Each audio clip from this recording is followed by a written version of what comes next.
ముద్దు ముద్దుగా మాట్లాడుతుంటే ఆహా ఓహో అనేస్తాం, సంబరపడిపోతాం. బాల్యంలో అంటే సరే, కానీ పిల్లలు పెద్దయ్యాక కూడా మాట వినకుండా ఇష్టం వచ్చినట్లుగా ప్రవర్తిస్తే తల్లిదండ్రుల మానసిక స్థితి ఎలా ఉంటుందో అర్థం చేసుకోవచ్చు. మాట వినకుండా ప్రవర్తించే పిల్లలు పెద్దవాళ్ళయ్యాక భవిష్యత్తు గతి తప్పి పలు రకాలైన ఇబ్బందులు పడుతున్న సంగతి మనందరికీ తెలిసిందే. ఎంతమంది మానసిక నిపుణులు కలిసినా దీనికి పరిష్కారం లభించకపోవచ్చు. అయితే ఇలాంటి వాటికి తమిళనాడులోని ఓ అమ్మవారి ఆలయం చక్కని పరిష్కారం చూపుతోంది. తమిళనాడులో ఆ ఆలయం ఎక్కడ ఉంది, ఆ ఆలయం విశేషాలేమిటో ఈ వీడియోలో తెలుసుకుందాం. మాట వినని పిల్లల్ని తీసుకొని తల్లిదండ్రులు తమిళనాడులోని తిరుచుకి 6 కిలోమీటర్ల దూరంలో ఉన్న వరయార్ వెక్కిలియమ్మన్ ఆలయానికి వస్తూ ఉంటారు. ముఖ్యంగా ప్రతి మంగళ లేదా శుక్రవారాల్లో అమ్మవారిని దర్శించుకునేందుకు వస్తూ ఉంటారు. ఇలా ఆలయానికి వచ్చిన భక్తులు స్వయంగా పిల్లల చేత 2 చోట్ల నెయ్యితో దీపాలను వెలిగిస్తారు. అమ్మవారికి మొక్కుకొని దీపాలను వెలిగించిన తరువాత ఆలయంలో సుమారు 1:45 పాటు గడుపుతారు. ఈ గంటన్నర సమయం పాటు ఆలయంలో వీలైనంత వరకు ప్రశాంతంగా ఉంటూ ధ్యానం చేసుకునేందుకు ప్రయత్నిస్తారు.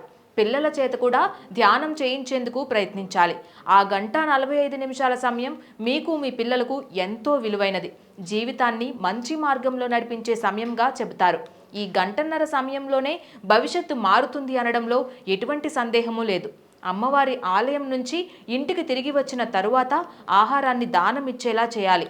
పిల్లల చేత అన్నదానం చేయించాలి. ఇలా అన్నదానం చేస్తే పిల్లల మానసిక పరిస్థితిలో కొంత మార్పు వస్తుంది. నడవడిక కూడా మారుతుంది. సరైన మార్గంలో నడవడం ప్రారంభిస్తారు.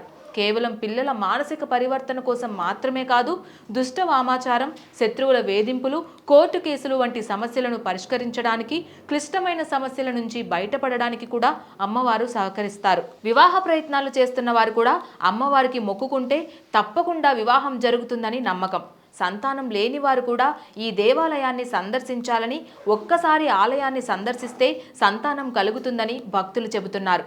కాగితంపై మనసులోని కోరికను రాసి దానిని పసుపు రంగు దారంతో కట్టి దేవాలయంలో ఓ చోట కట్టాలి. ఇలా చేయడం వలన మన సమస్యలకు అమ్మవారు పరిష్కారం చూపుతారని నమ్మకం. ఇక్కడ మరో ముఖ్యమైన అంశం ఏమంటే దేవాలయానికి పైకప్పు ఉండదు. ఈ జగత్ను రక్షించే తల్లిని ఒక్కచోట బంధించలేమని చెప్పడమే ప్రధానోద్దేశంగా చెబుతారు. మీరిప్పటికే ఈ వరయ్యూర్ వెక్కలియమ్మన్ ఆలయాన్ని సందర్శించి ఉంటే మీ అనుభవాన్ని మాతో కామెంట్ రూపంలో పంచుకోండి. వీడియో నచ్చినట్లయితే లైక్ చేయండి. పొలిటికోస్ డివైన్ పాత్ ఛానల్ని తప్పనిసరిగా సబ్స్క్రైబ్ చేసుకోండి. Please subscribe to the channel and download the Politicos app from the links in the description.